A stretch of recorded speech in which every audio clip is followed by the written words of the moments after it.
ഉഷ്ണതരംഗ സാധ്യത കണക്കിലെടുത്ത് കൊല്ലം ജില്ലയിൽ കൂടുതൽ നിയന്ത്രണങ്ങൾ ഏർപ്പെടുത്തി. ഈ മാസം 29 വരെ എല്ലാ സ്വകാര്യ ട്യൂഷൻ ക്ലാസുകൾക്കും അവധിക്കാല ക്ലാസുകൾക്കും ക്യാമ്പുകൾക്കും നിരോധനം. പുറം ജോലികളിൽ ഏർപ്പെടുന്ന തൊഴിലാളികളുടെ ജോലി സമയം പുനഃക്രമീകരിച്ചുകൊണ്ടുള്ള ഉത്തരവ് കർശനമായി പാലിക്കണമെന്നും ജില്ലാ ദുരന്ത നിവാരണ അതോറിറ്റി അറിയിച്ചു. വിവരങ്ങൾ പങ്കുവയ്ക്കാൻ സൂര്യഗായത്രിയാണ് ചേരുന്നത്. സൂര്യഗായത്രി, സംസ്ഥാനത്തുടനീളം മുന്നറിയിപ്പുണ്ട്. ഇപ്പോൾ കൊല്ലത്തിത ഉഷ്ണതരംഗ സാധ്യത കണക്കിലെടുത്താണ് കൂടുതൽ നിയന്ത്രണങ്ങൾ ഏർപ്പെടുത്തുന്നത്. ശ്രീനിത, നാളെ കൊല്ലം ജില്ലയിൽ പ്രൊഫഷണൽ കോളേജുകൾ ഉൾപ്പെടെയുള്ള വിദ്യാഭ്യാസ സ്ഥാപനങ്ങൾക്ക് അവധി പ്രഖ്യാപിച്ചിട്ടുണ്ട്.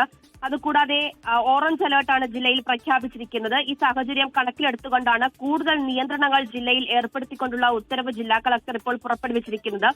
ഏപ്രിൽ 29 വരെ എല്ലാ സ്വകാര്യ ട്യൂഷൻ ക്ലാസുകൾക്കും അവധിക്കാല ക്ലാസുകൾക്കും ക്യാമ്പുകൾക്കും നിരോധനം ഏർപ്പെടുത്തിക്കൊണ്ടുള്ള ഉത്തരവ് പുറപ്പെടുവിച്ചിട്ടുണ്ട്. കുട്ടികൾ നേരിട്ട് പങ്കെടുക്കുന്ന, അതായത് ഓഫ്ലൈൻ ക്ലാസുകൾക്കാണ് ഈ നിർദ്ദേശങ്ങൾ ബാധകമായിട്ടുള്ളത്. അതുകൂടാതെ പകൽ സമയം പുറം ജോലികളിൽ ഏർപ്പെടുന്ന തൊഴിലാളികളുടെ ജോലി സമയം പുനഃക്രമീകരിച്ചിട്ടുണ്ട്. ആ ഉത്തരവ് കർശനമായിട്ട് പാലിക്കണമെന്നുള്ള നിർദ്ദേശമുണ്ട്.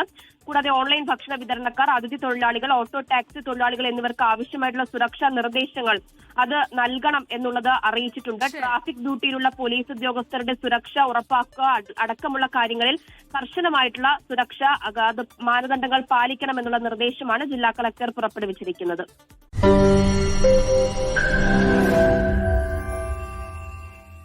ലോകത്തെവിടെയായാലും ഏത് സമയത്തും 24 വാർത്തകളും ഓഗ്മെന്റഡ് റിയാലിറ്റി പാക്കേജുകളും എക്സ്പ്ലെയിനറുകളും വിശദമായി കാണാൻ ഞങ്ങളുടെ യൂട്യൂബ് ചാനൽ നിങ്ങൾക്ക് സബ്സ്ക്രൈബ് ചെയ്യാം.